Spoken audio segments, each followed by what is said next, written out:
Hello everyone, my name is Sachin S. Gowda. I am working as a lecturer in Government Polytechnic for Women, Hole Narsipura. Let us continue our discussion with Digital Integrated Circuits, which is Unit 6 of Digital Electronics for 3rd semester Diploma in Electronics and Communication Engineering students. So today we'll discuss about fan in, fan out, propagation delay, power dissipation, noise margin, and a brief introduction to CMOS and TTL. So before discussing about these topics, let us revise some of the things that we have discussed in the previous session. So last session alli ನಾವು ನೋಡಿದ್ವಿ what is an IC. So IC ಅಂತ ಹೇಳಿದ್ರೆ ಏನು and what are the characteristics, specifically electrical characteristics ಅಥವಾ electrical parameters of an IC, and what do you mean by a logic family. So what is the importance of logic family, logic ಫ್ಯಾಮಿಲಿಯ ಅವಶ್ಯಕತೆ ಮತ್ತು ಅದರದ್ದು ಅಗತ್ಯತೆ ಏನು ಅನ್ನೋದನ್ನು ನೋಡಿದ್ವಿ. ಮತ್ತು ಬೇರೆ ಬೇರೆ ಲಾಜಿಕ್ ಫ್ಯಾಮಿಲೀಸ್ ಯಾವ್ಯಾವುದಿದೆ, and also what are the advantages and disadvantages of the logic families. We also saw some of the examples of ICs belonging to different logic families. We also saw that whatever ICs you have used in the laboratory sessions of second semester, the 74 series ICs, they belong to TTL logic family. ಅದೇ ರೀತಿ CMOS logic family ಬಗ್ಗೆ ತಿಳ್ಕೊಂಡ್ವಿ ನಾವು. So among all the logic families ಯಾವುದು ಹೆಚ್ಚಿಗೆ ಬೆನಿಫಿಷಿಯಲ್ಲು, so ಯಾವ್ಯಾವ ಅಪ್ಲಿಕೇಶನ್ಸಲ್ಲಿ ನಾವು ಯಾವ್ಯಾವ ಲಾಜಿಕ್ ಫ್ಯಾಮಿಲೀಸ್ನ ಯೂಸ್ ಮಾಡ್ತೀವಿ. And also we saw some multiple choice questions about the session 1. So now today, as I've already told the topics of discussion, so let us study in detail about these topics. So the first and very important thing among today's session is fan in. Fan in. So fan in ಅಂತ ಹೇಳಿದ್ರೆ ಏನಪ್ಪ ಅಂದರೆ, simple ಟರ್ಮ್ಸಲ್ಲಿ ಹೇಳೋದಾದರೆ the total number of inputs that a logic gate can accept. So ಯಾವುದೇ ಒಂದು logic ಗೇಟಲ್ಲಿ ಎಷ್ಟು ಇನ್ಪುಟ್ಸನ್ನು ಹಾಕ್ಬೋದು ಅನ್ನೋದನ್ನು ನಾವು ಫ್ಯಾನ್ ಇನ್ ಅಂತ ಕರಿತೀವಿ. ಸೊ ಫ್ಯಾನ್ ಇನ್ ಅಂತ ಹೇಳಿದ್ರೆ the total number of inputs that a logic gate can accept. So all of you have used ICs in the last semester, and all of you know the total number of inputs and outputs the basic gates have. So for example, ಒಂದು AND gate ತಗೊಂಡ್ವಿ ಅಂತ ಹೇಳಿದ್ರೆ, so an AND gate has 2 inputs and 1 output. 2 inputs and 1 output. So since the total number of inputs of an AND gate is 2, the fan in of that AND gate is 2. Okay, as I already told, fan in is also defined as the number of inputs the gate has. So 2 input gate will have a fan in equal to 2. So simple ಆಗಿ ಹೇಳೋದಾದರೆ ಎಷ್ಟು inputs ಇರುತ್ತೆ ಆ ಗೇಟಲ್ಲಿ, that is equal to the total number of fan in. So fan ಇನ್ನು ಎಷ್ಟು inputs ಇದೆ ಗೇಟಲ್ಲಿ ಅದಕ್ಕೆ ಈಕ್ವಲ್ ಆಗಿರುತ್ತೆ. So usually it is specified by the manufacturer. So ಯಾರು ಐಸಿನ ತಯಾರಿಸಿರ್ತಾರೆ ಅವನೇ ಅದನ್ನು every IC will have its own data sheet. So data sheet ಅಂದರೆ ಏನಪ್ಪ ಅಂತ ಹೇಳಿದ್ರೆ, it consist of all the details and all the parameters and characteristics of that IC. So fan in ಎಷ್ಟಿರುತ್ತೆ, ಫ್ಯಾನ್ ಔಟ್ ಎಷ್ಟಿರುತ್ತೆ, temperature range ಎಷ್ಟಿರುತ್ತೆ, noise margin ಎಷ್ಟಿರುತ್ತೆ, noise immunity ಎಷ್ಟಿರುತ್ತೆ, so working voltages, so voltage range ಎಷ್ಟಿರುತ್ತೆ, ಎಷ್ಟು ವೋಲ್ಟೇಜಲ್ಲಿ ನಿಮ್ಮ IC work ಆಗುತ್ತೆ, ಸೊ ಇನ್ಪುಟ್ ವೋಲ್ಟೇಜ್ ಎಷ್ಟನ್ನ ಮ್ಯಾಕ್ಸಿಮಮ್ ಕೊಡ್ಬೋದು, ಮಿನಿಮಮ್ ಎಷ್ಟು ಕೊಡ್ಬೋದು. ಸೊ ಅದನ್ನೆಲ್ಲದನ್ನು ಸಹ ಯಾವುದೋ IC ಮ್ಯಾನುಫ್ಯಾಕ್ಚರರ್ ಇರ್ತಾನೆ, ಯಾವ IC ಮ್ಯಾನುಫ್ಯಾಕ್ಚರರ್ ಇರ್ತಾನೆ ಅವನು ಅದನ್ನು ನಿಮಗೆ ಪ್ರೊವೈಡ್ ಮಾಡಿರ್ತಾನೆ. ಸೊ ಆ ಇನ್ಫಾರ್ಮೇಷನನ್ನು ಹೊಂದಿರೋ ಅಂಥ ಶೀಟನ್ನು we call it as a data sheet. Each and every IC will have its own data sheet and it is easily available in the internet which is provided by the manufacturer.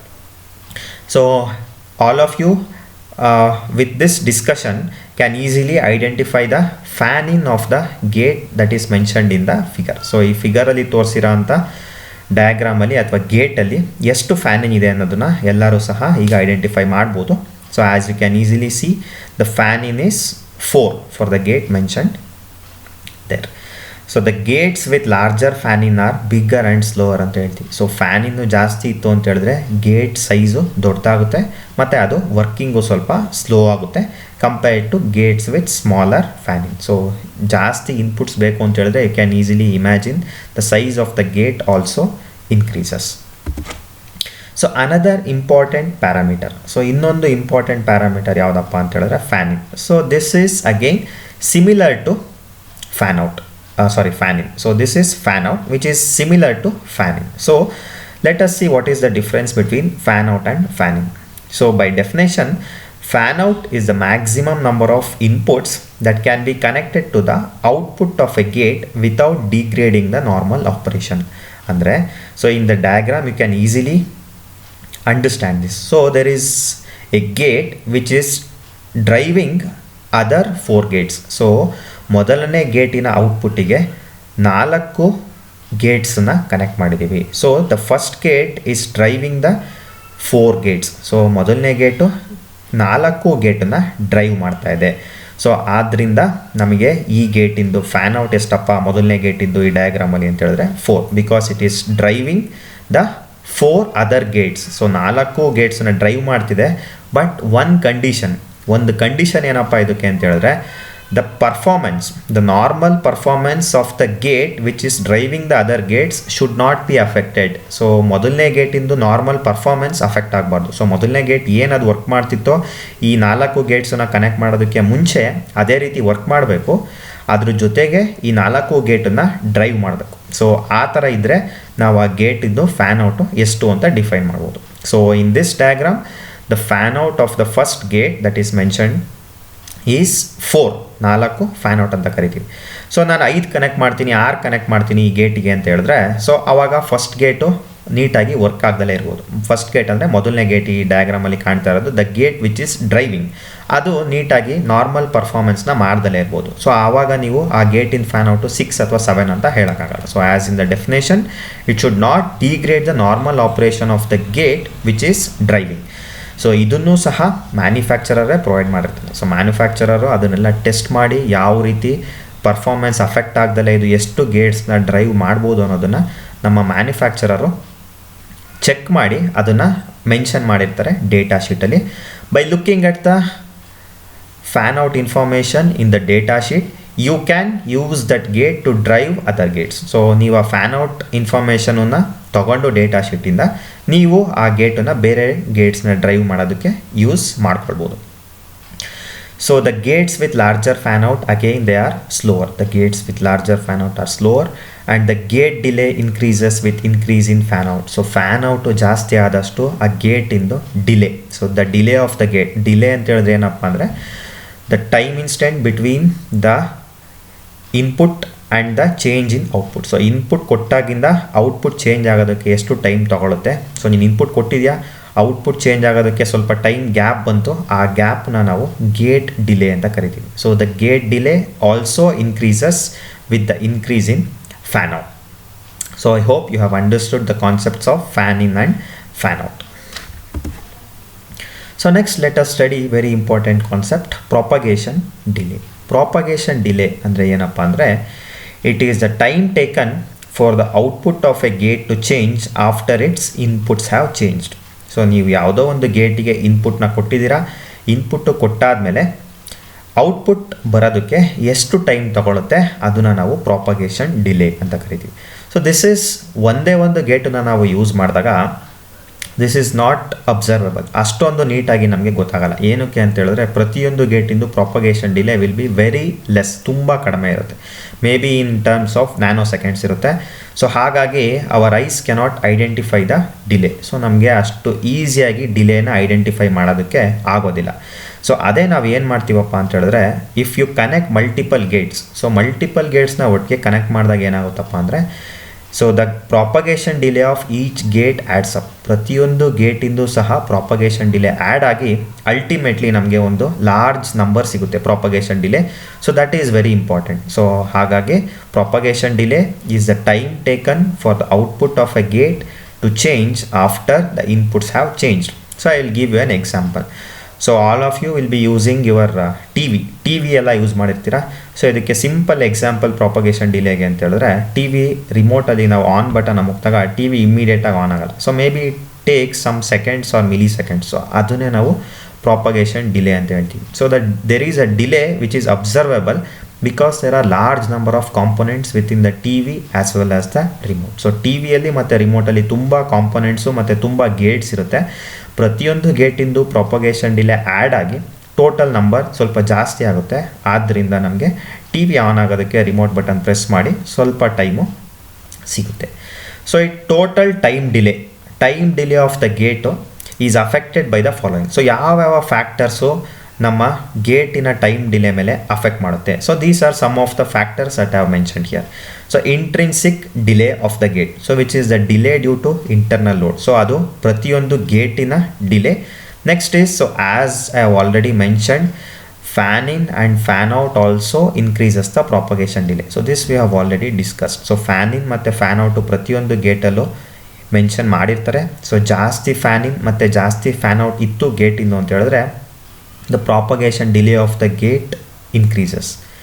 Also, the supply voltage fluctuations affect the delay. Supply voltage andre the voltage that you are supplying. So maybe some ICs will take plus 5 volts ತೊಗೊಳುತ್ತೆ, ಕೆಲವೊಂದು IC ಗಳಿಗೆ 12 volts ಬೇಕಾಗಿರುತ್ತೆ. So depending upon the IC, the voltage will be provided. So that supply voltage also sometimes varies. So ಕೆಲವೊಂದು ಸಲ ನೀವು regulated power supply use ಮಾಡ್ದಲೇ ಇದ್ದರೆ so ಏನಾಗುತ್ತೆ, normal ಆಗಿ continuous flow 5 volts ಅಂತ ಹೇಳಿದ್ರೆ ಕಂಟಿನ್ಯೂಸ್ಲಿ 5 ವೋಲ್ಟ್ಸೇ ಬರಬೇಕು. So if there is change in the voltage, so applied ವೋಲ್ಟೇಜಲ್ಲಿ ಸ್ವಲ್ಪ ಚೇಂಜಸ್ ಆಯಿತು ಅಂತ ಹೇಳಿದ್ರೆ so then also the propagation delay will be affected. So ನಾವು let us check with the timing diagram of an inverter. So ಇನ್ವರ್ಟರ್ದು ಇಲ್ಲಿ timing diagram ನಾನು ನೋಡೋದ್ರಿಂದ ನಮಗೆ ಗೊತ್ತಾಗುತ್ತೆ ಯಾವ ರೀತಿ ಇನ್ವರ್ಟರ್ದು ಪ್ರಾಪಗೇಷನ್ ಡಿಲೇ ಇದೆ ಅನ್ನೋದನ್ನು we can easily identify with the help of this diagram. So as all of you know, the first diagram is of an inverter. So ಇನ್ವರ್ಟರ್ದು ಚಿತ್ರ ಇದೆ. ಸೊ ನಾವು ಕೆಳಗಡೆ ಇರೋದನ್ನು we call it as a timing diagram. So ನಾವು let us see.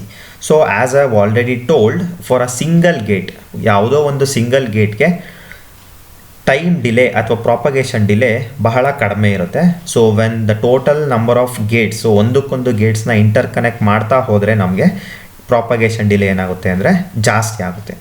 So as I already told, the propagation delay of a single gate may be a few nanoseconds or shorter. Nanoseconds, ಎಷ್ಟೋ nanoseconds ಇರ್ಬೋದು ಅಥವಾ ಅದಕ್ಕಿಂತ ಕಡಿಮೆ ಇರ್ಬೋದು.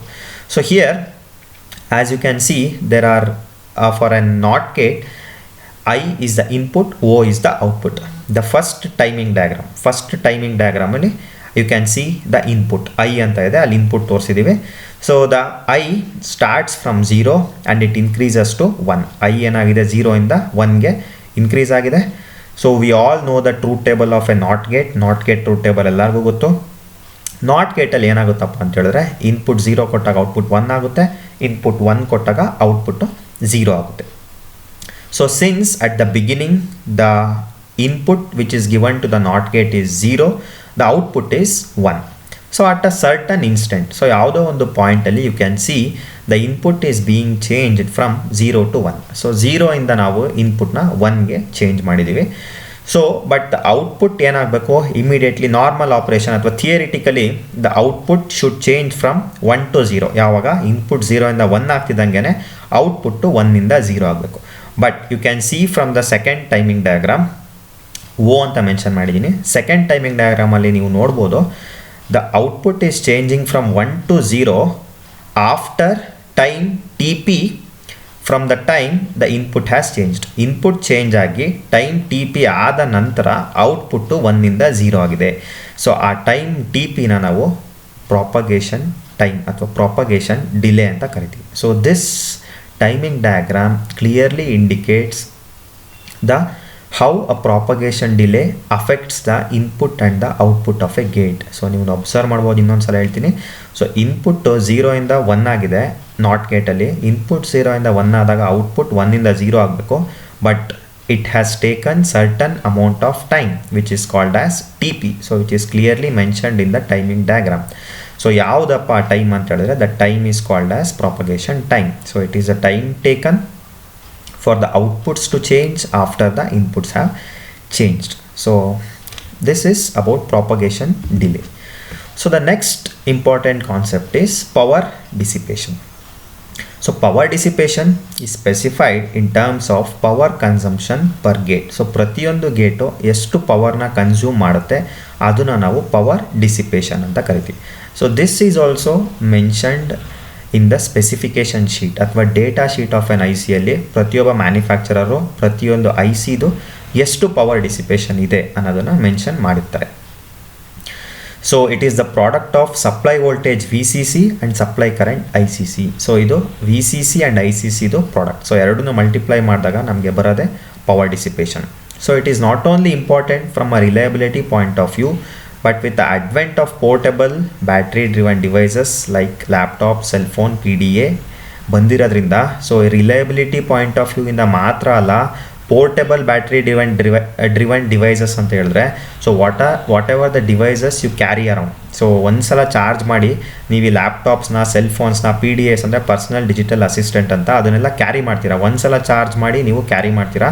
So ಆ ಥರ ಡಿವೈಸ್ಗಳಲ್ಲೂ ಸಹ ಪವರ್ ಡಿಸಿಪೇಷನ್ ಅನ್ನೋದು very important. So power dissipation is a very important concept because of the advent of portable battery driven devices.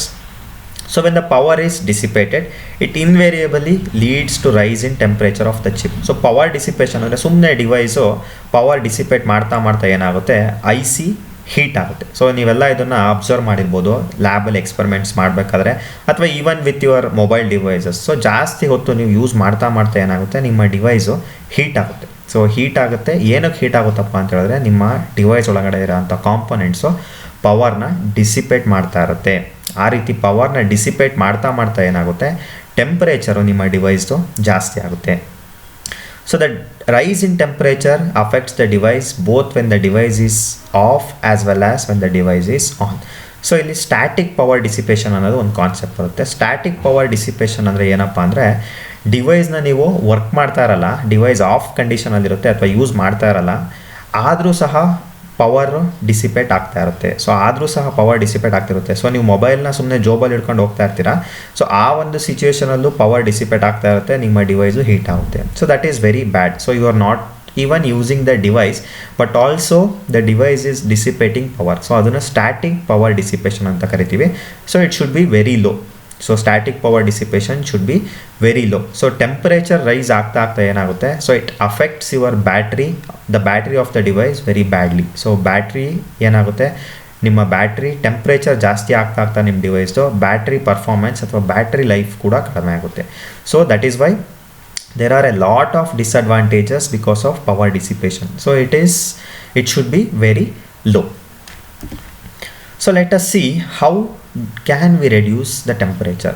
So ಈ ಪವರ್ ಡಿಸಿಪೇಷನ್ ಏನೋ ಆಗ್ತಾ ಇದೆ. ಸೊ ನಾವು ಈ ಟೆಂಪರೇಚರ್ನ ಯಾವ ರೀತಿ ರೆಡ್ಯೂಸ್ ಮಾಡ್ಬೋದು. Power dissipation can be reduce to some extent, but device use ಆಗ್ತಾ power will automatically dissipated. So at power dissipation ಆದಾಗ we have already seen the temperature of the device also increases. So how can we reduce the temperature of that device? So the heat generated due to power dissipation can be taken away by the use of heat sinks. So heat ಸಿಂಕ್ಸ್ನ ಎಲ್ಲ ನೋಡಿರ್ತೀರ ಅಂತ ಅಂದ್ಕೊಂಡಿದ್ದೀನಿ. So heat sink is a device which is used to reduce the temperature. So it is a physical device. So ಆ ಡಿವೈಸನ್ನು ಪ್ರತಿಯೊಂದು electronic component ಒಳಗಡೆ ನೀವು ಕಂಪ್ಯೂಟರ್ಸ್ನ ಯೂಸ್ ಮಾಡಿದರೆ, ಕಂಪ್ಯೂಟರ್ಸ್ನ ಓಪನ್ ಮಾಡಿ ನೋಡಿದರೆ, so you can see heat sinks. So heat sink ಏನು ಮಾಡುತ್ತೆ, ಟೆಂಪರೇಚರ್ನ ಕಡಿಮೆ ಮಾಡೋದಕ್ಕೆ ಯೂಸ್ ಮಾಡೋ ಅಂಥ ಒಂದು device. So the heat sink has lower thermal resistance than the package. So heat ಸಿಂಕಲ್ಲಿ ಏನಿರುತ್ತಪ್ಪ ಅಂತ ಹೇಳಿದ್ರೆ ಥರ್ಮಲ್ ರೆಸಿಸ್ಟೆನ್ಸು ಕಡಿಮೆ ಇರುತ್ತೆ. ಥರ್ಮಲ್ ರೆಸಿಸ್ಟೆನ್ಸ್ ಕಡಿಮೆ ಇರೋದ್ರಿಂದ ಏನಾಗುತ್ತೆ, ಹೈಯರ್ ಥರ್ಮಲ್ ರೆಸಿಸ್ಟೆನ್ಸ್ ರೀಜನಿಂದ ಲೋವರ್ ಥರ್ಮಲ್ ರೆಸಿಸ್ಟೆನ್ಸ್ ರೀಜನ್ಗೆ ಹೀಟು ಮೂವ್ ಆಗುತ್ತೆ. ಆ ರೀತಿ ನಮ್ಮ ಹೀಟ್ ಸಿಂಕು ಹೀಟ್ನ ಡಿಸಿಪೇಟ್ ಮಾಡುತ್ತೆ. ಹೀಟ್ನ ಡಿಸಿಪೇಟ್ ಮಾಡೋದ್ರಿಂದ the temperature of the device will automatically reduce. The rate of heat transfer from the area of heat generation to ambient should be greater than the rate of heat generation. ಅಂದರೆ ಏನಪ್ಪ ಅಂದರೆ, heat generate ಆಗುತ್ತಲ್ಲ, heat generate ಆಗೋದಕ್ಕಿಂತ ಹೀಟನ್ನು ನಾವು dissipate ಮಾಡೋದು ಅಂದರೆ ಹೀಟನ್ನು normal ಎನ್ವಿರಾನ್ಮೆಂಟ್ಗೆ ಕಳಿಸೋ rate ಜಾಸ್ತಿ ಇರಬೇಕು. Heat generate ಆಗೋ ರೇಟ್ಗಿಂತ ಹೀಟ್ನ ಡಿಸಿಪೇಟ್ ಮಾಡೋ ರೇಟು ಜಾಸ್ತಿ ಇದ್ದರೆ ನಾವು ಟೆಂಪರೇಚರ್ನ ಆಟೋಮೆಟಿಕಲಿ ಕಡಿಮೆ ಮಾಡ್ಬೋದು. So again, this rate of heat transfer depends on the thermal resistance. So thermal resistance ಕಡಿಮೆ ಇದ್ದಷ್ಟು heat transfer ಬೇಗ ಆಗುತ್ತೆ. Thermal resistance, you already know the meaning of a resistance. It is the opposition offered. So opposition ಕಡಿಮೆ ಇದ್ದಷ್ಟು ಏನಾಗುತ್ತೆ, heat ಬೇಗ move ಆಗುತ್ತೆ. Heat higher temperature zone ಇಂದ lower temperature zone, lower thermal resistance ರೀಜನ್ಗೆ ಬೇಗ pass ಆಯಿತು ಅಂತ ಹೇಳಿದ್ರೆ ನಮಗೆ ಹೀಟನ್ನ ನಾವು ಬೇಗ ಡಿಸಿಪೇಟ್ ಮಾಡ್ಬೋದು, ಹಾಗಾಗಿ ಟೆಂಪ್ರೇಚರ್ನ ರೆಡ್ಯೂಸ್ ಮಾಡ್ಬೋದು. So by reducing the temperature of the device, the longevity of a device can be improved. So the temperature, as I have already explain, increases because of power dissipation. Power ಡಿಸಿಪೇಷನಿಂದ temperature increase ಆಗುತ್ತೆ. And now we have seen how to reduce the temperature. So another important concept is noise margin. So it is a quantitative measure of noise immunity offered by the logic family. ಎಷ್ಟು noise ಇಮ್ಯುನಿಟಿನ ಆ logic family offer ಮಾಡುತ್ತೆ ಅನ್ನೋದನ್ನು ನಾವು noise margin ಅಂತ ಕರಿತೀವಿ. So this parameter allows us to determine the allowable noise voltage on the input of a gate so that the output will not be affected. So we already know what is noise. Noise ಅಂದರೆ unwanted signal. So ನಮಗೆ ನಾಯ್ಸಿನ ಅವಶ್ಯಕತೆ ಇಲ್ಲ, but we cannot completely eliminate noise in normal scenario. So normal ಸಿನಾರಿಯೋದಲ್ಲಿ ನಾವು ನಾಯ್ಸ್ನ eliminate ಮಾಡೋದಕ್ಕೆ ಆಗೋದಿಲ್ಲ. What we can do, we have to learn to live with noise. So noise ಜೊತೆ ನಾವು ನಮ್ಮ ಡಿವೈಸ್ಗಳು ವರ್ಕ್ ಮಾಡೋದನ್ನು ಡಿವೈಸ್ಗಳಿಗೆ ಬಿಲ್ಡ್ ಮಾಡಿರ್ತಾರೆ. ಸೊ ಅಂದರೆ manufacturer, again the manufacturer specifies the noise margin in the data sheet. So noise margin ಅಂದರೆ ಏನಪ್ಪ ಅಂತ ಹೇಳಿದ್ರೆ, ಎಷ್ಟು ನಾಯ್ಸನ್ನು ನಿಮ್ಮ ಇನ್ಪುಟ್ಟಲ್ಲಿ ಅಲೋ ಮಾಡ್ಬೋದು, ಅದು ಅಲೋ ಮಾಡೋದಕ್ಕಾಗಲ್ಲ ನಾವು, ಎಷ್ಟು ನಾಯ್ಸ್ನ the device can take. So ಎಷ್ಟು ನಾಯ್ಸ್ನ ಡಿವೈಸ್ ಅಕ್ಸೆಪ್ಟ್ ಮಾಡುತ್ತೆ without affecting the output affect ಆಗಬಾರ್ದು. ಸೊ ಅದನ್ನು ನಾವೇನಂತ ಕರಿತೀವಿ, ನಾಯ್ಸ್ ಮಾರ್ಜಿನ್ ಅಂತೀವಿ. So noise margin measures how much external electrical noise a gate can withstand before producing an incorrect output. So noise ಬಂತು ಒಂದು ಲೆವೆಲ್ವರೆಗೂ ನಾಯ್ಸ್ ಬಂತು, output ಕರೆಕ್ಟಾಗಿ ಬರ್ತಾ ಇದೆ. ಅದೇ ರೀತಿ ನಾಯ್ಸ್ ಜಾಸ್ತಿ ಆಗ್ತಾ ಏನಾಗುತ್ತೆ, the output of the gate or a device will also change. Normal ಔಟ್ಪುಟ್ಗಿಂತ ಚೇಂಜ್ ಆಗುತ್ತೆ, ಆ್ಯಕ್ಯುರೇಸಿ ಇರಲ್ಲ ಔಟ್ಪುಟ್ಟಲ್ಲಿ. That is because of the noise. So ಈ ನಾಯ್ಸ್ ಮಾರ್ಜಿನ್ ಏನು ಮಾಡುತ್ತೆ, ಎಷ್ಟು ನಾಯ್ಸ್ವರೆಗೂ ನಮ್ಮ ಡಿವೈಸು ಕರೆಕ್ಟ್ ಔಟ್ಪುಟ್ನ ಕೊಡುತ್ತೆ ಅನ್ನೋದನ್ನು ಡಿಫೈನ್ ಮಾಡುತ್ತೆ. ಅದಾದಮೇಲೆ ನಾಯ್ಸು ಇನ್ನೂ ಜಾಸ್ತಿ ನಮ್ಮ ಇನ್ಪುಟ್ಟಲ್ಲಿ ಬಂತು ಅಂತ ಹೇಳಿದ್ರೆ ನಮ್ಮ ಔಟ್ಪುಟ್ಟು ಕರೆಕ್ಟಾಗಿ ಬರುತ್ತೆ ಅನ್ನೋದನ್ನು ಹೇಳೋದಕ್ಕೆ ಆಗಲ್ಲ. So this noise margin is also specified by the device manufacturer in the data sheet. So again, the noise margin is specified in terms of two parameters, the low noise margin and the high noise margin, NML and NMH ಅಂತ ಕರೀತಾರೆ. So let us see what is low noise margin or NML. So it is defined as the difference in magnitude between maximum low output voltage of the driving gate and the maximum input low voltage recognized by the driven gate. So noise margin ಅಥವಾ low noise margin is equal to VIL max, which is defined as the maximum input low voltage minus VOL max, which is the maximum low output voltage. The difference between VIL max and VOL max is called as noise margin low ಅಥವಾ low noise margin. Similarly, let us see what is a high noise margin or NMH. NMH ಅಂತ ಹೇಳಿದ್ರೆ it is the difference in magnitude between minimum high output voltage of the driving gate and the minimum input high voltage recognized by the receiving gate. So NMH is equal to VOH minimum minus VIH minimum. So it is the difference between minimum high output voltage and the minimum high input voltage. So till now we have studied very important parameters of the IC. So IC li ಕೆಲವೊಂದು important ಪ್ಯಾರಾಮೀಟರ್ಸ್ನ ನಾವು ನೋಡಿದ್ವಿ. ಯಾವ್ಯಾವುದಪ್ಪ ಅಂತ ಹೇಳಿದ್ರೆ fan in, fan out, propagation delay, noise margin and power dissipation. So ನಾವು let us see the working of CMOS. So next ಸೆಕ್ಷನಲ್ಲಿ will study how a CMOS gate and a TTL gate works. So before that, let us again refresh our memory on CMOS.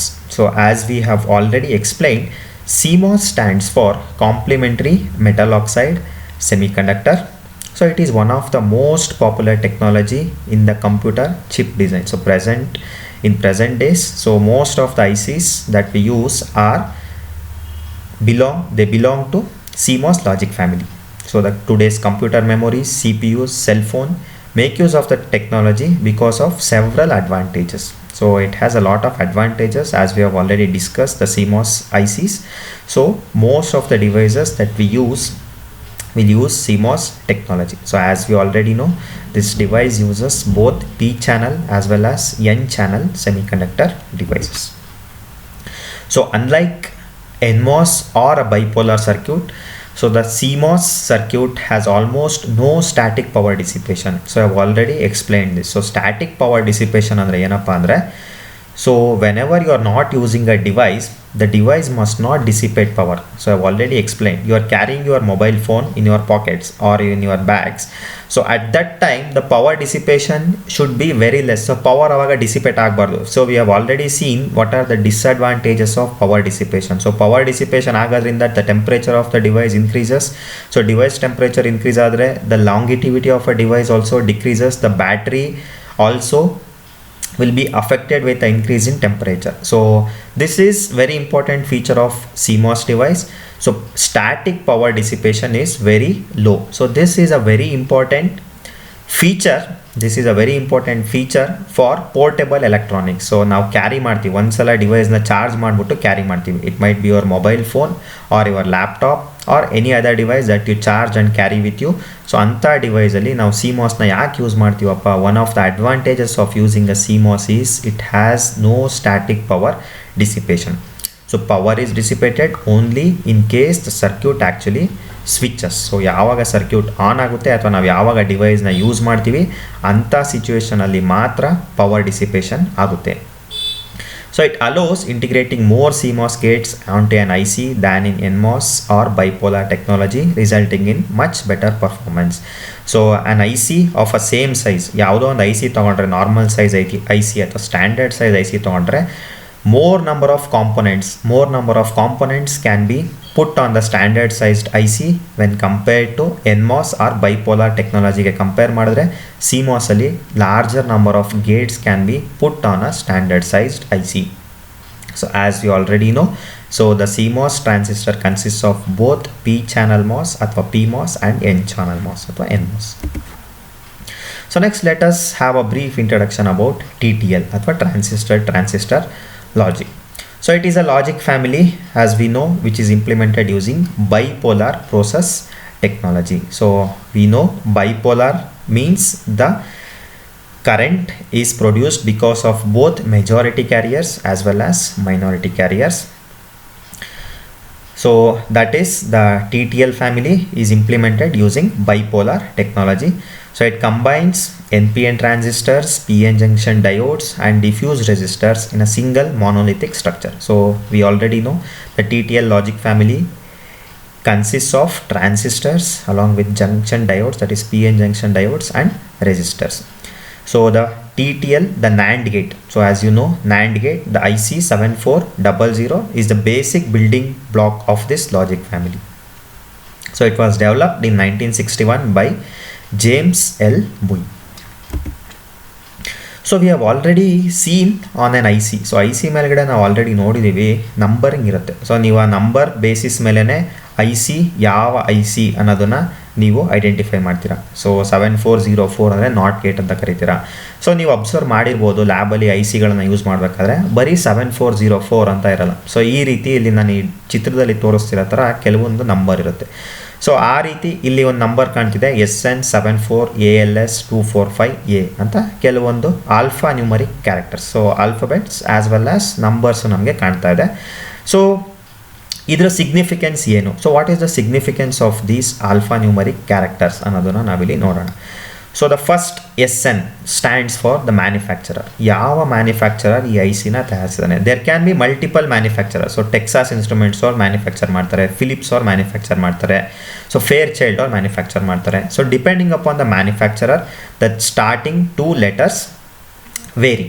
So first manufacturer. So SN ಅಂತ ಇದೆ. SN ಅಂತ ಹೇಳಿದ್ರೆ as you can see It is manufactured by Texas Instruments. So next is 7.4. So this is the identifying ಅಥವಾ major identification of a TTL logic family. So 7.4. So 7.4 ಅಂದರೆ these ICs are commercial ICs. So 5.4 ಅಂತ ಇನ್ನೊಂದಿರುತ್ತೆ. So 5.4 means so they are used for military applications. So next ALS consists of ALI specifies ಅಥವಾ identifies the logic subfamily. So TTL alene we again have logic subfamilies. We have seen this when we have explained logic family classification. So logic family classification ನಾವು ನೋಡಿದಾಗ we had seen the logic subfamily. So subfamilies of TTL ನಾವು ಅಲ್ಲಿ ನೋಡಿದ್ವಿ. So this field ಈ field ನಮ್ಮ ಯಾವ logic ಸಬ್ ಫ್ಯಾಮಿಲಿಗೆ ಈ ಐ ಸಿ ಬಿಲಾಂಗ್ ಆಗುತ್ತೆ ಅನ್ನೋದನ್ನು ತಿಳಿಸುತ್ತೆ. ಸೊ ಅದರಲ್ಲಿ ಎಲ್ ಎಸ್ ಅಂದರೆ low power Schottky, A S ಅಂದರೆ advanced Schottky, A L S ಅಂದರೆ advanced low power Schottky. So this A L S ಈ ಐ ಸಿಯಲ್ಲಿ ಎ ಎಲ್ ಎಸ್ ಅಂತ ಇದೆ. So this belongs to advanced low power Schottky logic sub family. So next is 245 ಅಂತ number ಇದೆ. So it mentions the device. So there are hundreds of different devices in each family. So ಒಂದು logic family ಅಲ್ಲಿ hundreds of devices ಇರ್ಬೋದು. So this mentions the device. So last digit is A. A ಅನ್ನೋದು package type or a quality or a grade. So it also varies widely with manufacturer. So last digit refers to package type. Okay. So ಈ package type ಬಗ್ಗೆ ನಾವು ಹೇಳಿದ್ರೆ DIP ಅಂತ ಕರಿತೀವಿ, dual inline package ಅಂತ. So that is again one of the package type. So ಇದನ್ನು ಸಹ manufacturer determine ಮಾಡ್ತಾನೆ. So this is about the part number of a TTL gate. So ನಾವು let us see some of the multiple choice questions about the topics that we have discussed in this session. So ಈ ಸೆಷನಲ್ಲಿ ನೋಡಿರೋ ಅಂಥ ಟಾಪಿಕ್ಸ್ದು ಕೆಲವೊಂದು multiple choice ಕ್ವೆಶನ್ಸ್ನ ನಾವು refer ಮಾಡೋಣ. So the first question is a 7 input AND gate has a fan in of 4, 8, 7 or none of the above. So as you can clearly identify, so a 7 input AND gate has a fan in of 7. So I have already explained ಎಷ್ಟು ಗೇಟಿಗೆ input ಇರುತ್ತೆ ಅಷ್ಟೇ ಆ ಗೇಟಿಂದು fan ಇನ್ ಆಗಿರುತ್ತೆ. Next question is propagation delay is defined as, so the time taken for the output of a gate to change after the inputs have changed, the time taken for the input of a gate to change after the outputs have changed, the time taken for the input of a gate to change after the intermediates have changed, the time taken for the output of a gate to change after the intermediates have changed. So as we can see and we already know, the propagation delay is defined as the time taken for the output of a gate to change after the inputs have changed. So the next question is, from the following, which of the logic family has maximum fan out? TTL, ECL, CMOS and PMOS. So I have already explained CMOS has the maximum fan out among the logic families. So CMOS can drive maximum number of gates. So next question is, the maximum noise voltage that can appear at the input of a logic gate without changing the logical state of its output is termed as noise margin, noise immunity, white noise or signal to noise ratio. So the correct answer is noise immunity. So it is the maximum noise voltage that may appear at the input without changing the output state of the gate. So it is called as noise immunity. How much noise immunity does a gate have ಅಂತ ನಾವು ಕರಿತೀವಿ. So in this section we have studied about fanning. It is the maximum number of inputs that a gate has. We have also studied fan out. We have studied what is propagation delay, so which is the time taken for the output of a gate to change after the inputs have changed. We have studied about power dissipation and also we have studied about noise margin. So these are very important parameters of a logic family or a logic gate. Thank you.